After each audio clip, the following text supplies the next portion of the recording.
Bryan Alexander, welcome. I read this book of yours that I really enjoyed, Academia Next: the futures of higher education.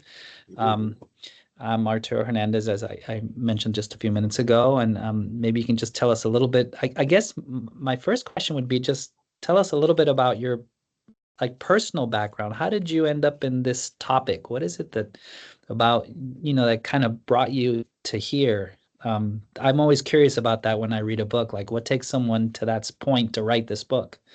One could say you're interested in one's personality development. My name is Bryan Alexander. My current position is as a senior scholar at Georgetown University, where I teach some classes in their graduate program, Learning Design and Technology.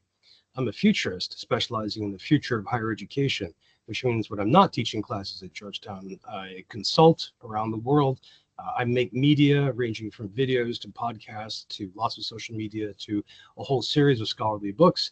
And I also try to convene as many discussions as possible about the future of higher education. Every week, for example, I do a discussion forum called the Future Trends Forum, where we have some wonderful guests and pair them up with dozens or hundreds of academics to have a conversation about their part of the future of higher education. So that's who I am. I'm based in Manassas, northeastern Virginia, right now, near Washington, D.C.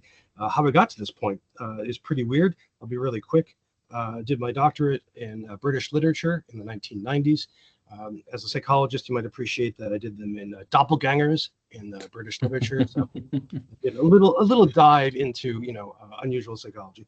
Um, and after teaching for a while, I worked with a nonprofit that worked with small liberal arts colleges. So nearest to you geographically, if you're in Houston, it would be, say, Georgetown University, just north of Austin.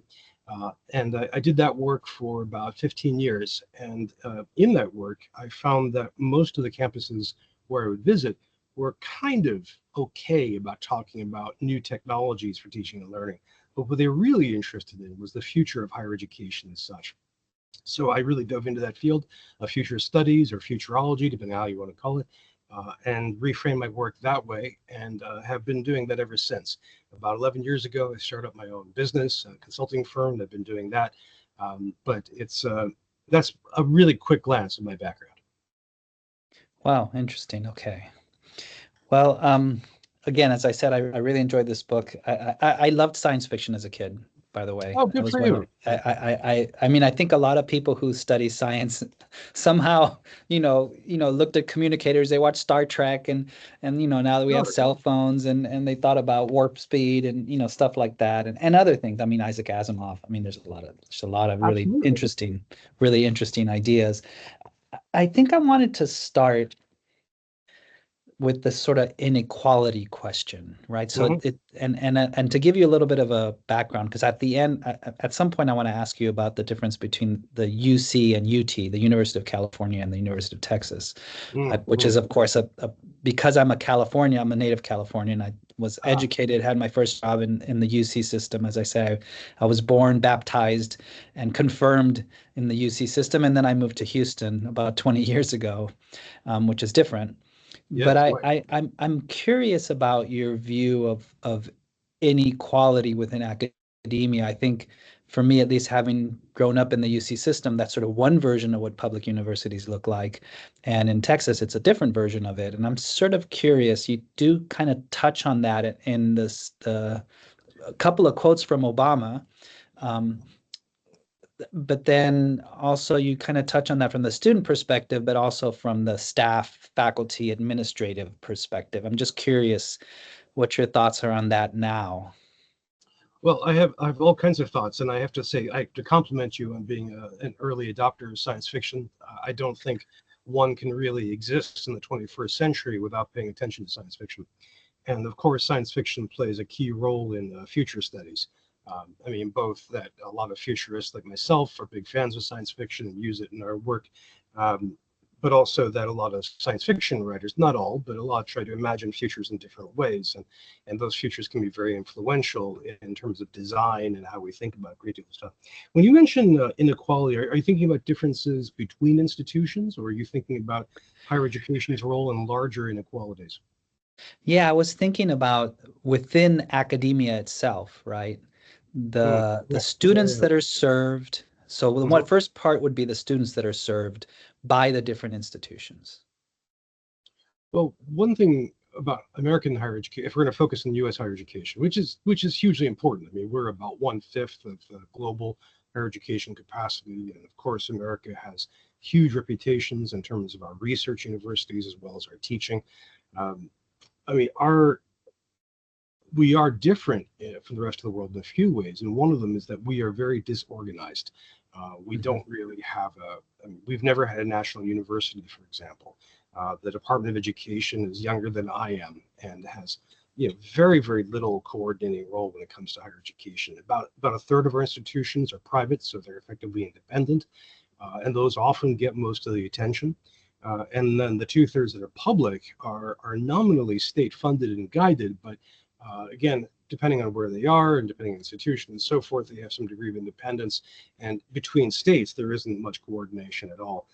So we have this, and this ends up being a huge strength for us, which is what we have such an incredible diversity of institutional types, everything from, military academies, the faculty who teach U.S. Special Forces, the community colleges, to liberal arts colleges, state universities, photography colleges, all kinds of religious institutions. I mean, we're extremely, extremely diverse institutionally, and that ends up playing out in terms of huge amounts of inequality. I mean, the biggest sector of American higher education is the community college sector, and those are to call them underfunded is to really just miss the whole point. They are massively underfunded. They're very low cost to attend in most states, which is one of their great strengths.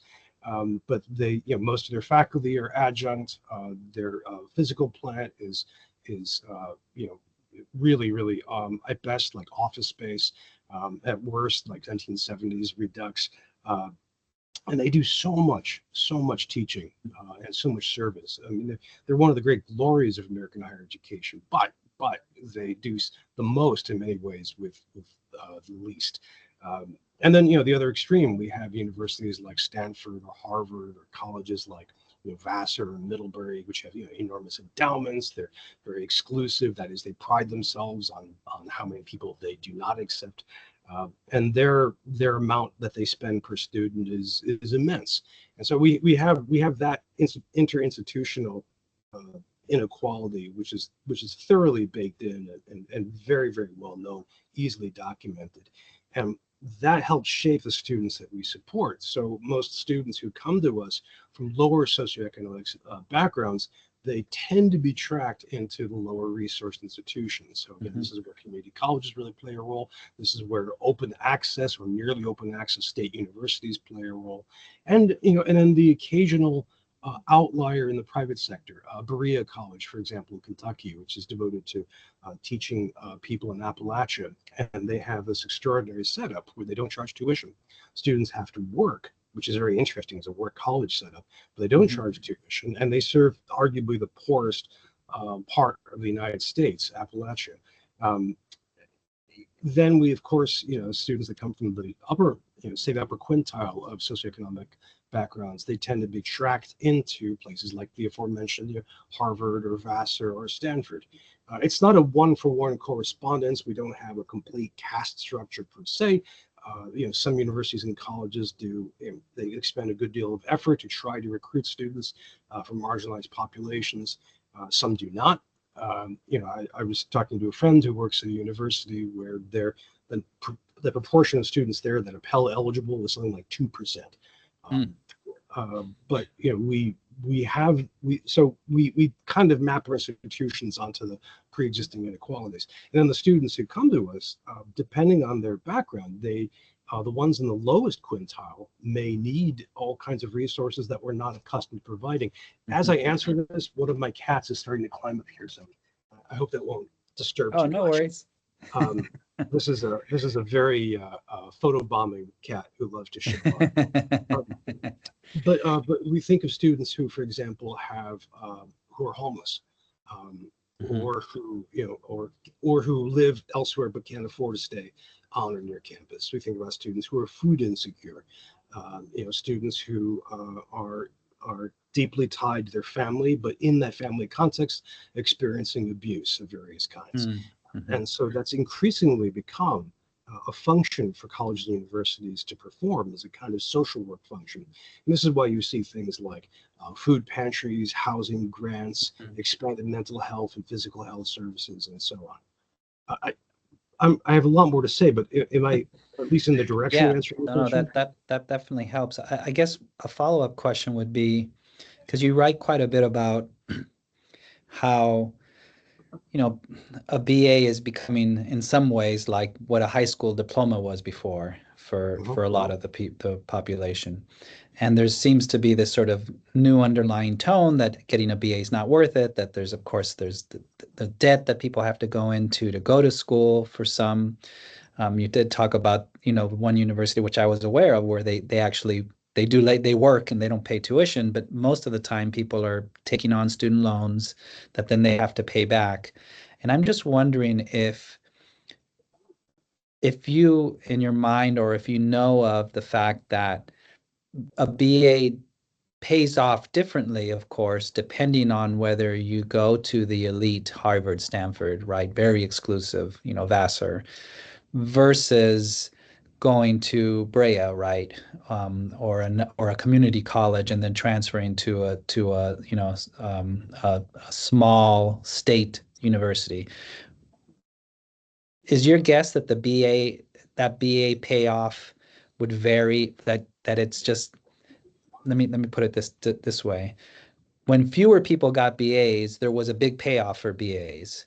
Now that more people are getting BAs, what you're Yeah. seeing is that some people still continue to pay off like they did before, and others are getting BAs and it's not paying off. Do you think that's what's going on with the metrics? I think that's all what's going on. Yes, absolutely. So just to backfill for people in the audience who haven't been studying this, from around 1982 to 2012, American higher education massively expanded. We enrolled every year more and more students. I mean, it's a tremendous boom. I mean, this is the period where we decided that everybody should have some post-secondary experience.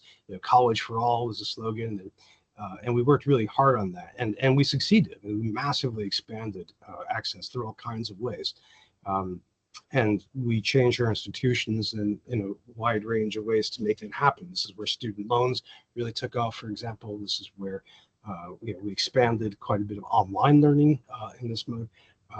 But that huge expansion is really really important for a lot of reasons, and one is that we've made the BA, the BS, and the associates less scarce, and so there's an argument which is that we've overproduced them, so that a high school diploma used to be something substantial that would be able to point you, say in the 1950s, into a direction of, say, lower management. Well, that's no longer the case now. BAs, BSs, associates, but BA and BSs in particular are a dime a dozen. That goes the argument. Peter Turchin refers to this as elite overproduction, Mm-hmm. and I think there's something to it. And now, in terms of what benefits you get, I mean, a lot of the data shows that the biggest possible picture is if you go to college and get a degree. This is key, because if you don't get a degree, the odds are great that you will have no benefit economically from your learning, which is terrible, but there it is. I can talk about that if you want. But if you do go to college, you get a degree, the course of your lifetime, you will earn substantially more than you would if you did not. And the numbers are again, this is a macro picture, and there's all kinds of variation. The numbers are pretty good. They'll say things like a $300,000, a $500,000 lifetime earnings boost. And if you think that higher education, the median amount of debt is around 29 or 30,000, that sounds like a great deal. Let's say 10 for one return. That's fantastic, really. The problem being, though, that you mentioned already, having the BAs, the BSs are less scarce, and in some ways less special than before.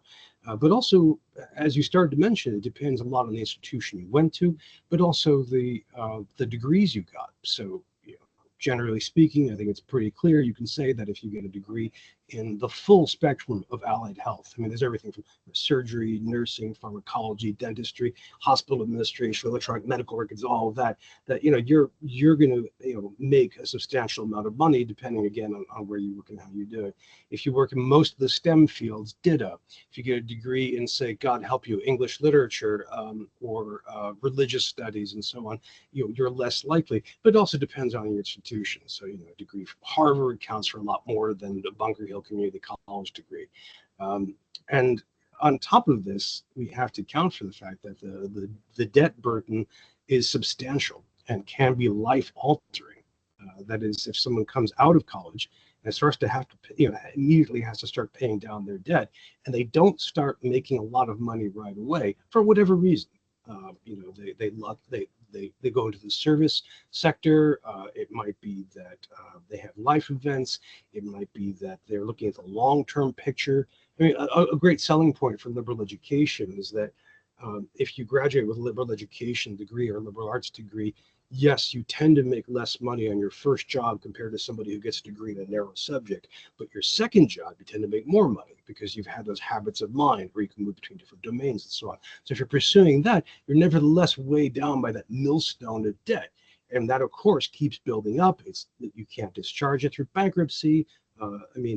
That's a real problem. So I guess I had a One, question about. sure. Go One ahead. more thing, just one Go more thing ahead. to add to this is that getting a degree, I mean, we like to pretend that undergraduate degree is 4 years. I mean, in reality, it's closer to 5 or 6. But Mm. doing so has huge opportunity costs because it means that, among other things, you're not doing something else. You're not working full time, or if you're working full time, you're going to delay your time to degree. And it may be that this gets in the way of caring for family and so on. And of course, you're just not making as much money as if you go somewhere else and be working full time professionally. So, in other words, yeah, the college degree can be a benefit. It can also be a burden.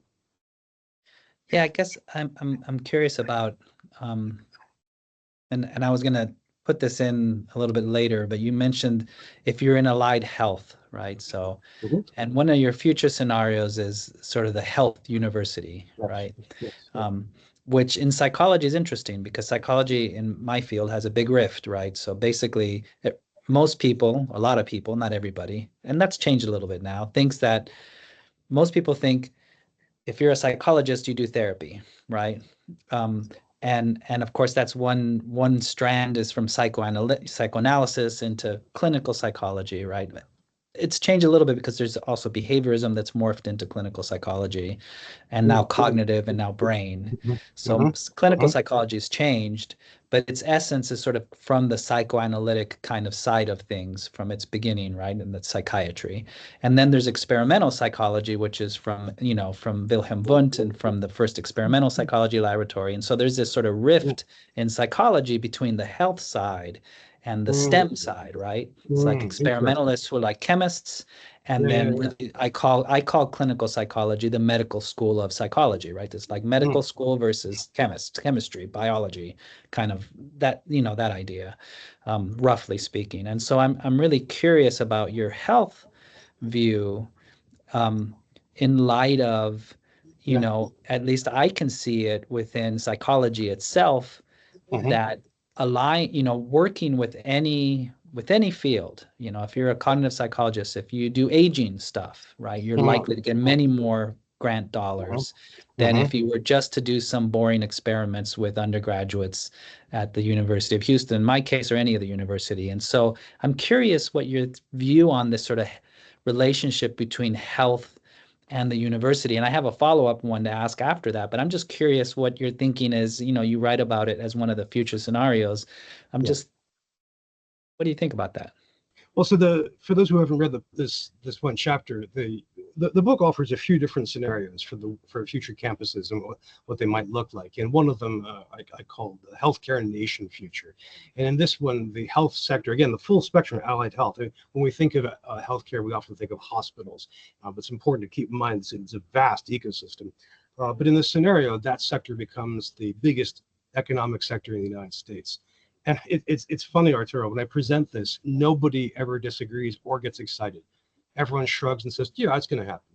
I mean, it's my most dull scenario, and the reason I came up with this, that when you create a scenario, you have trends that make it happen. You select forces that you can document, and imagine if they have a decisive role in creating the world. So the forces for this, one of them is the demographic transition in the United States. Mhm. That is, we are producing fewer and fewer children, and we're living longer and longer.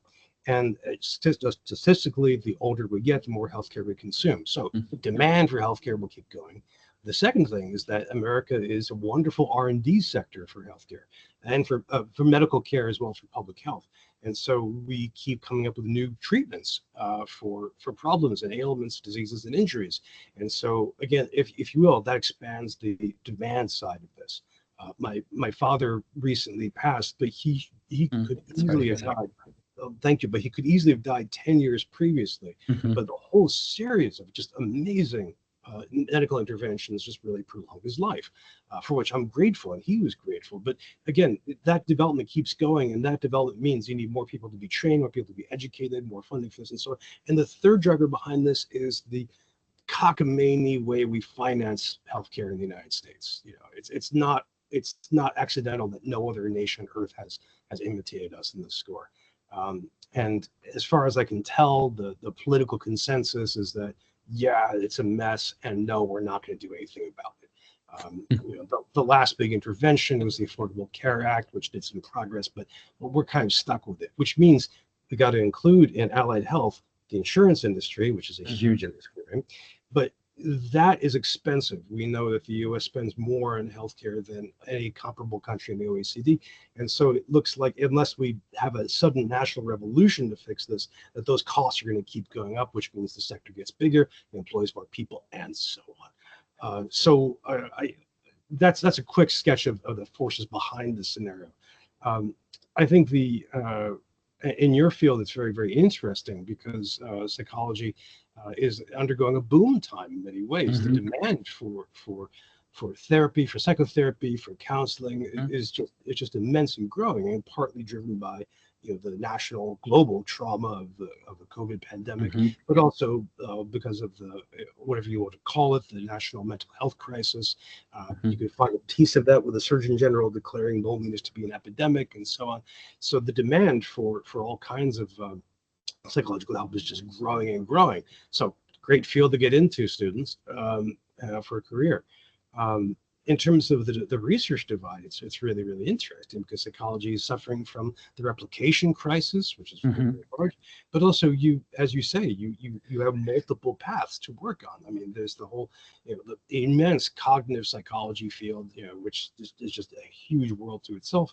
Now we have all the interesting implications, applications of AI, which gives us, among other things, new models for things. I was just reading a fascinating paper which was redefining intelligence in terms of purposeful behavior. Um, Plus, we have the classic, what's this called in business and economics? When they're doing psychology tests in the business economic Oh, field. they call it behavioral economics, or Thank you. Yeah, I mean, and there's a lot to be done in that world. I mean, people love that stuff. It turns out not to be that useful in many ways, but it continues to grow, right? So I so I expect, I kind yeah, of go have a ahead. follow-up on the Oh, health related university, which is, so is health some, that we've talked and it's been discussed over and over again, right? The death of the humanities, the fewer English majors, everybody's going to computer science or nursing or psychology, and they're not going into English or into philosophy or into any yeah. of the classic, humanities. And so I'm wondering if health related research is the new humanities Well, in the if you sense think, that it has to do with humans well, and our survival. in that sense, it clearly does. I mean, you can go back to the great 18th century poet Alexander Pope said, the proper study of mankind is man. I mean, gendered expression 300 years ago, but you get the idea. I mean, allied health, again, you treat the whole person, everything from dermatology to psychology to podiatry, dentistry, if you want to include that, and and you really have that. Now, it's interesting with the humanities is the humanities in the U.S. really boomed in the 60s and 70s, Mhm. and one reason for that was a big rush of students into higher education, but also a lot of women into higher education not seeing many labor outcomes. Now, once the labor market opened up to women fully starting in the 70s, then we saw a lot of women track out of the humanities and towards other fields, including allied health, including psychology. Um, but I think the humanities itself has a huge opportunity in working with allied health. I mean, obviously, big chunks of the humanities have been raiding psychology since Freud, but thinking about all kinds of things from philosophy. I mean, the only growth area I can see in philosophy right now is medical ethics, for example. Mm-hmm. Thinking about the history of medicine, thinking about applying religion in medicine, because after all, a big chunk of medical professionals are practicing in the various religions. A big chunk of medical Mm-hmm. institutions are religiously affiliated. So yeah, I think this could become the center, or at least the predominant chunk of our economy, and as a result, this might become a major part of higher education. Hmm. Interesting. Very, very. Huh. I like that. So kind of going back to the inequality question, I do want to ask about eventually get to faculty versus admin versus instruction, right? The sort of separation of service, research, and teaching. But before that, I kind of you talked about the fact that before women could get to the labor market, right, there was this big inflation in humanities.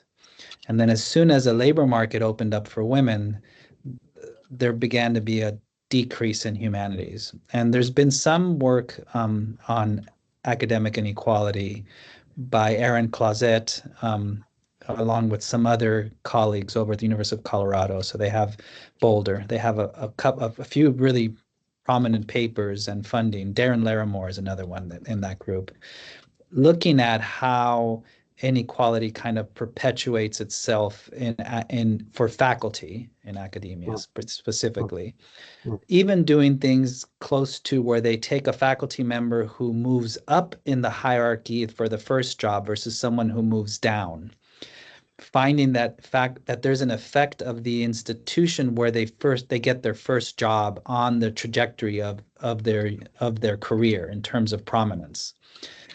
But the other one they talk about, which is interesting, is the gendered effect, actually. The fact that when women fall into a field, the fields tend to be less prestigious, to mhm, use that word, right? mhm, Less well-funded, less cited.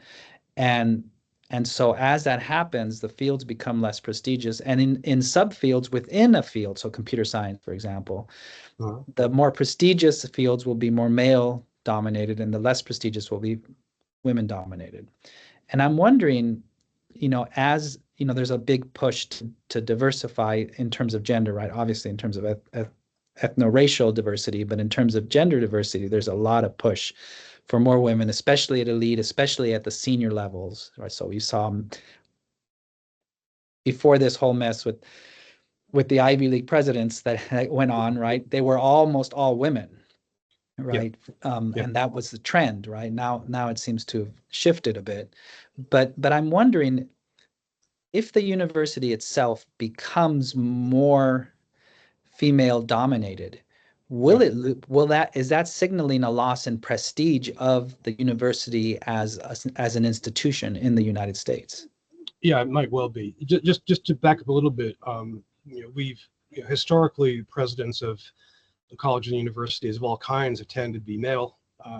Recently, we've had a push to appoint more and more women into those positions, and very successful at that in some of the liberal arts colleges and the elite research institutions, the Ivy Leagues, and of course that was I mean, in terms of gender, it was very interesting to see those hearings about Gaza anti-Semitism in front of Congress, because you had so many active women representatives and just so many very high-profile women as presidents. I mean, you're trying to imagine that happening, say, 1960, right? It'd be a very, very different situation. Um, uh,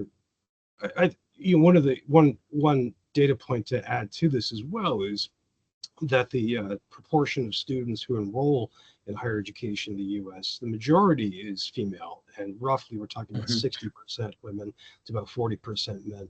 And depending on how you date this may be roughly since 2000 or so, and you can see the switch. And of course, historically, we've had majority male for a lot of the time. Um, I have actually heard from some presidents of colleges that they're worried about becoming supermajority women because they don't Mhm. want to change their identity to being a women-only college or a mostly women college. And so that's actually one reason why some of them will support money-losing male sports, such as football Mm. or basketball. I mean, I don't think I need to remind all your viewers and listeners that the supermajority of college athletics do not make money. But they do this as a marketing tool. They reach out to 17, 18-year-old male. Um, I think it's quite possible that we'll see the reputation of higher education take a ratchet down as a result, unless we have a major cultural turn. And it's possible that we'll see this. The election right now, the national presidential election, is showing some interesting signs of that right now. Some interesting comparisons to make between this year's election and 2016. Has the U.S. made progress in terms of our gender attitudes? I think the real test will be November and what follows. But yeah, I think this could decrement higher education's reputation unless we really rethink gender. So I want to touch on the sports issue because that was an issue that's come up. That's, University of Houston has joined the Big 12. It's, it has this old, Phi Slamma Jamma, Hakeem Olajuwon, Clyde Drexler, these great, they almost won the national championship except for Villanova, who ran off a series of incredible last second wins, and they were just so Villanova was so used to almost losing that by the time they got to the final game, they just weren't afraid anymore. And they won. They were the heavy underdog and they won against Houston. This was many years ago, of course. And now Houston has managed to rebuild the basketball team and rebuild the sort of tradition and get to the Final Four one year and to the Elite Eight and Sweet 16 consistently.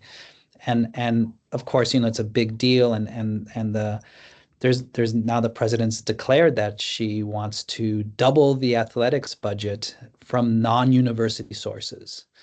And within the faculty and within the faculty senate, I can say the other side is people say, well, it's a net loss, right? Sports actually lose. The university is putting money into sports. They could put money into other things. But I Yep. kind of want to go back to your marketing thing because one of the questions I always ask myself, because I always try to ask myself the contrary question, which is, okay, Mhm. so it may be true that the university is putting money into athletics, but the question is, right? So let's say that university puts $30 million into athletics a year. I'll just use a number. And that's 30 million it could put into other activities. The question though is how much money are those athletics generating that might not have been there? So the university wouldn't have had the $30 million to put into athletics had it not been for athletics because they would have lost 100 million, right? It's like, you just reduce the budget way down low. Of course, you have no money to give to athletics, but the point is the budget's bigger in general because of athletics. Do you think there may be some benefit to beyond just male sports that it actually does generate somehow money? It's just we have to put money back in, but it is generating somehow some kind of money for universities. The supporters for college sports often make a series of arguments and they're mostly pretty consistent, and we've heard them for quite some time.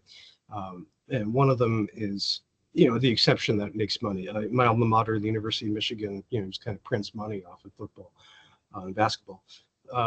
But there's I mentioned the argument about attracting male students, but then there's also the just the general marketing of getting the brand out there. I mean, I mentioned there are 4,000 colleges and universities. That's an incredible amount for a high school student in Nebraska or a parent in Florida to keep track of. I mean, that goes way beyond the classic psychological problem of paradox of choice. So how do you stand out? And college sports is one way because in many ways that's other people off campus doing the marketing for you. The fans Mhm, buying jerseys and people reporting mhm, your mhm. struggles and scores and so on. So to some extent, that might increase applications. Uh, You could also point out that some sports, again, thinking about football, thinking about basketball, tend to disproportionately have students of color. And Hmm. so if your campus is interested in trying to broaden and diversify your student body that way, that's one way of doing it. I don't think that happens at scale. I think it's more symbolic, but we are symbolic creatures, and that counts for a lot. Um, the other argument that's often made, and I don't know how this plays out in UH, is that alumni are big fans of Hmm. sports. And I mean, the wonderful book on this by Bowen and Schulman, The Game of Life, points out that what you get is a sector of a segment of alumni who are focused on that. But you also have other segments of alumni who are focused on other things. But that tends to be the one that's noisiest. Related to that is from public universities. Again, two-thirds of higher education is public. In your state, think of the amazing UT system. But state politicians can be very excited about this. Hmm. In Louisiana, for example, some years ago, Louisiana State University president talked about having to make cuts because he wasn't getting enough money from the state, and the state didn't budge. And he said, "Well, I may have to cut football." And suddenly, the legislator was like, "Yes, how much money do you need?" I mean, it's funny, but it's also sociologically true, and that's. I mean, there are counter arguments for every one of these positions, but they're very powerful. And again, the broader context of the United States is that we're very, very excited about sports. It matters a great deal to people across every conceivable way of slicing demographics, and that goes beyond pecuniary results. I mean, the cliche is to compare sports to religion. I wouldn't go that far, but would say, yeah, it's a major cultural force, and we are willing to pay for it. And higher education can provide that. Looks like we're likely to keep doing it. Yeah, that's my sense. I always tell people it's cultural. That there's always some faculty member will stand up at a meeting and say, "Oh, we should just get rid of sports," and we're spending this much money. And I'm like, if we were in Germany, the German, I've spent time in the German university system. They have no sports, right? They Nobody does. Nobody does outside of the right. U.S. We're But outliers for this. it's cultural. It's just Yep. it's part of the culture, right? To Yep. have athletics. This, there's sort of the Rocky Balboa, the idea that there could be this guy who's out there, and working in a meat packing, hitting, Yep. boxer, and suddenly he becomes this, this champion, right? It's part of the American sort of cultural view of coming out of nowhere and suddenly, Villanova, right? I'm still talking about them all these years ago. I know that university because they scraped out a win against Houston, I don't know, 30 years ago, or I don't know how long ago. It was a while back, maybe not 30. Well, maybe. But anyway, the point is, I still know about them. I know their university because of what they did. And it's a really nice, segment. I think it's 30 for 30 where they talk about on ESPN. So yeah, I agree. I think it's part of the American culture. You can't change the American culture. And that's what I tell people. That's what the culture is. And we have to accept it. We can move to we can go. Now we have the chance. We could go work in another country where it's not part of the culture if we wanted to. I mean, it's a bit of an extreme move, but it is possible now. But if we're going to be here, we have to accept the culture for what it is. So I begrudgingly, agree with you that that is part of the culture, and we have to accept it. So we're kind of running towards the end, and I want to ask that I have this. So I have this. I have to confess. I wrote a non-futurist piece. Okay. I wrote a pacifist piece that I have sitting around, essentially, which is it reimagines the University of California. So to give a Mm, brief history, right? Clark Kerr in the yeah. 1950s, 60s created this three-tier system, right? The community colleges, which were for the first 2 years and maybe some trade, and then maybe people could transfer from there to four-year colleges. The Cal State system, which was mostly involved in instruction, no research. There are 26 of those campuses. I don't know how many community colleges there are in California, probably hundreds. And then there are the 9 or so UC campuses, maybe 10 now with Merced, right, which were thought to be research universities that still taught, but research was research and teaching. And so in my thought piece, what I do is I reimagine that Clark Kerr failed and Mm, that the mm, system was not mm. integrated.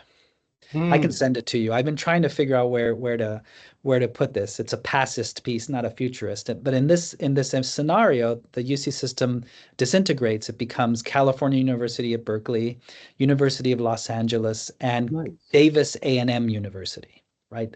So Davis A&M. I yeah, love this. This I is create a great. basically the Texas system in California. And so Clark Kerr at the turn of the century, when he's very close to being too old, he's going to pass away within a few years. Actually, somebody from in the 70s, somebody who's at University of Los Angeles comes to Texas and founds the University of Texas and gets A&M and University of Houston to actually become part of a full system like the UC system and creates the three tiers in Texas. And Clark Kerr comes with the California Commission to reintegrate the California system based on his idea that was taken in Texas. It's kind of a lot of moving parts there. I flesh it out with more This is words, great. This but is I kind of great. reverse the past because my feeling is that the you talked about the university system in the US being really disjointed. I feel like I've been making this argument for a while now is that you have three systems in Texas, four if you count Texas Tech, fighting in some ways against each other. Mm-hmm. Where in California you have a UC system with the UC office of the president. So every person who's in a public institution, research institution in California will be the University of California. But here it could be Houston, it could be Texas A&M, or it could be UT. And so I'm wondering, one, I keep asking people, how much do you think the UC system is an anomaly? Is that just a product of being the fifth economy in the world and having that much wealth and having had so many years of that system? Um, or do you think that there's something structurally there that's allowed it to develop that if it were in other states that were the same size? I'm thinking, I mean, Texas would obviously be a good candidate. New York might be as well, or Florida. If they had that same structure, it would be just as successful. Or is it just a wealth thing? I'm curious what you think about the UC system in particular. Well, first of all, what you've written is a work of alternative history or alternate history. Um, and that's the genre. And in political science or in history, they call this counterfactual history. And it's controversial always. People in political science, especially history, will be, oh, you shouldn't do this, but I think it's delightful. And I'm so Thank glad you you. started writing this. Um, yeah, if you just Google alternate history, you'll find tons of book examples. The most famous one now is the great novel by the great American science fiction writer Philip K. Dick called The Man in the High Castle, which was turned into Oh, a yeah, yeah, yeah. very endless Amazon series.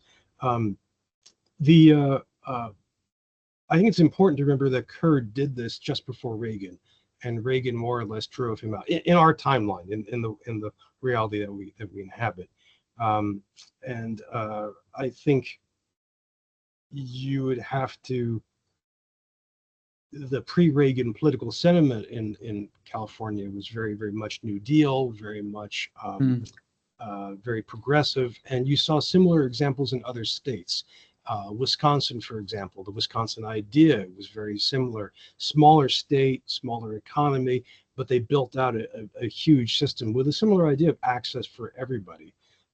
New York State, uh, not the state government, but the state itself has done something similar. I mean, the SUNY system has 62, 66 campuses.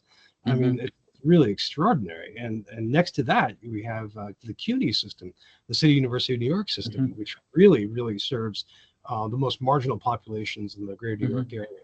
Um, Pennsylvania did something similar, where they have not one but two public university systems: the Penn State system and the PASHE system, and which is now overbuilt. There's mhm, there's too much for that really.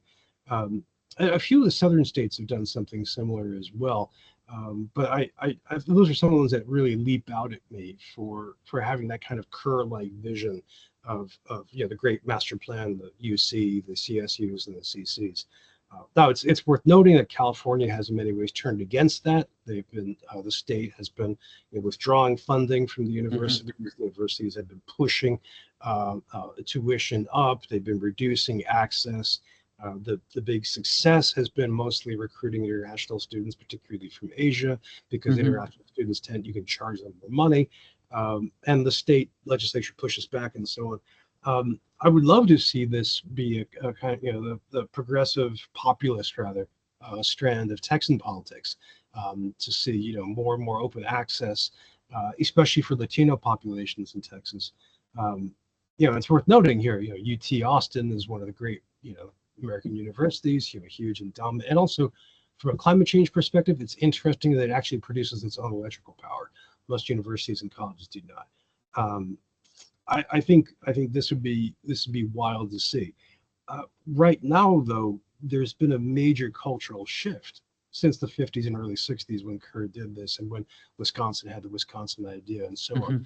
And the shift is that, up to a century ago, we thought of higher education as something of either a public good that benefited everybody, Hmm. or it was a private good for the elite. Um, what we shifted to now is the sense that higher education is, broadly speaking, a private good. You go to a community college, you go to a for-profit, you go to Harvard because it's a transaction. You're going to put in your time, you're going to put in your money if you're a student, and out the other side of this, you're going to get a better job. And that's, kind of the bedrock logic for higher education right now.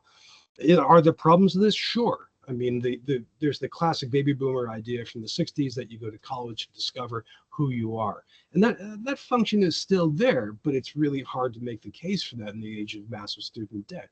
Um, we're also in a time where you could call it the neoliberal era, or the neoliberal political economy settlement, where we are much more focused on the market. Compared to the 50s and early 60s, our tax level, our tax rates are much lower. We have massively more income and wealth inequality. I mean, this is pretty thoroughly established.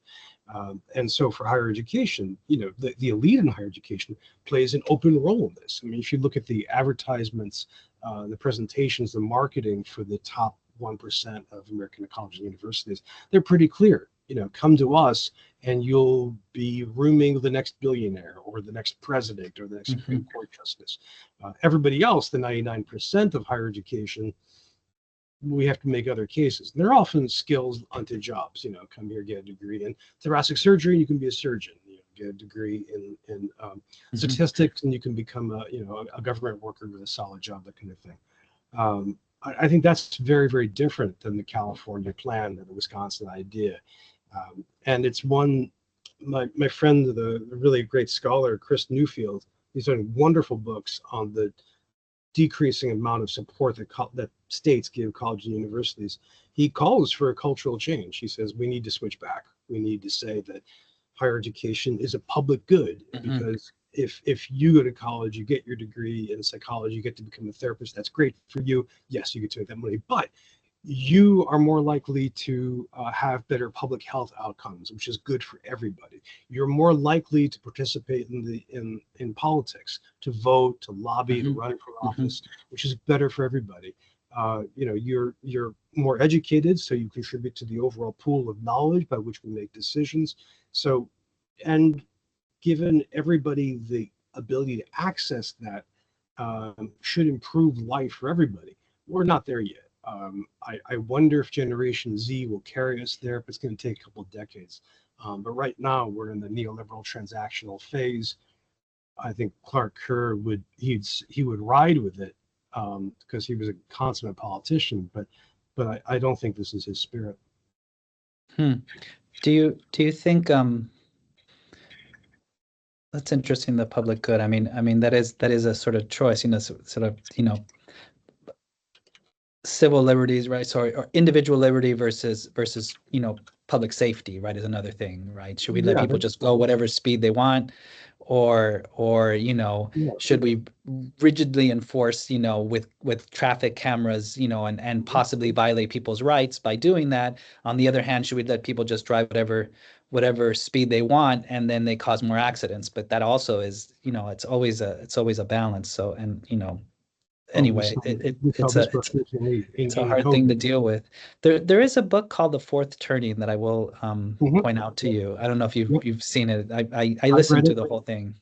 I listened to it No, in I've, my I've car. read It it. took it's foundational in the generational analysis. Yeah, no, so that's interesting. You point that out. There might be a turning there, a change. I had one last question because we're running out of time, and I wanted to ask you because I read in your book, and I think I got the number right, that 10% of faculty in the United States, right, are tenure track faculty. I believe that's what I read in your book. It might be everybody I've asked has guessed 40%, 60%. Somebody guessed 70%, somebody guessed 30%. Nobody ever guessed 10%. And they don't believe that number. They think it's too low, that maybe you just didn't you counted, you didn't count classes they taught, or there was some fudge factor in there that led it to be that low. And I don't think that that's true. But I'm just wondering if the 10%, how did you get to that 10%? I'd have to look at my footnote for that section, but we know how we got to that point. Starting in the 1990s, we decided to reduce the proportion of faculty who are tenure track. I believe I'd have to look it up. When I said 10%, that's actually tenured rather than tenure track. Oh, Um, okay. but we made a big shift away from tenure. So we expanded the number of faculty who teach full time, but are contract faculty. So they teach, they say, on annual basis or 3-year basis, but don't have the protections of tenure, nor do they have the governance affordances of tenure. And especially, we massively expanded the proportion of faculty who are adjuncts.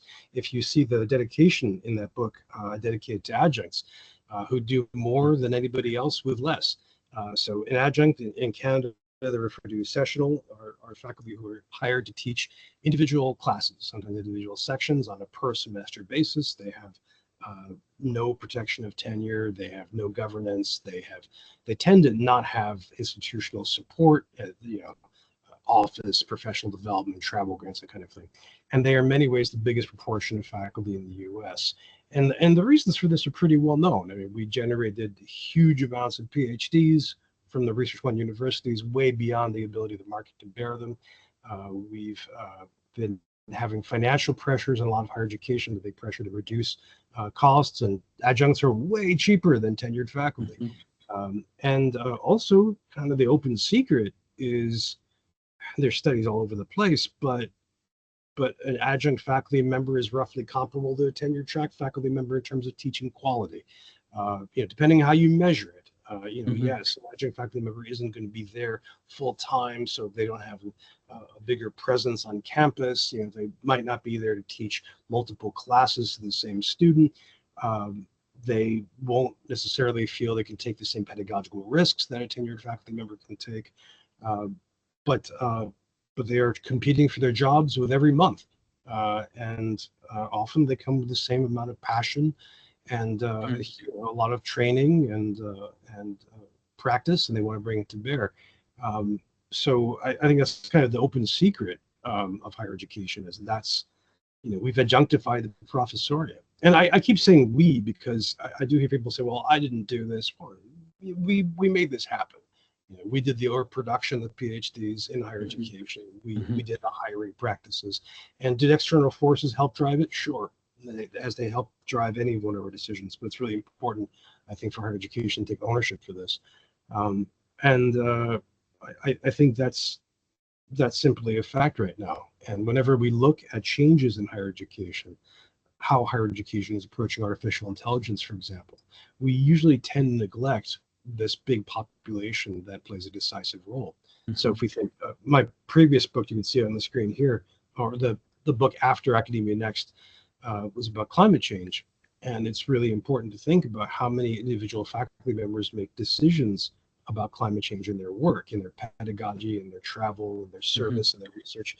And the adjuncts are making these decisions, and they don't get much in the way of publicity. Artificial intelligence is something similar. Most universities and colleges don't have top-down policies on this. They really punt it to individual departments, which in turn punts it to individual faculty, which means in the United States, the biggest source of decision-making in how we approach artificial intelligence may be adjuncts, the faculty who have the least support. Yeah.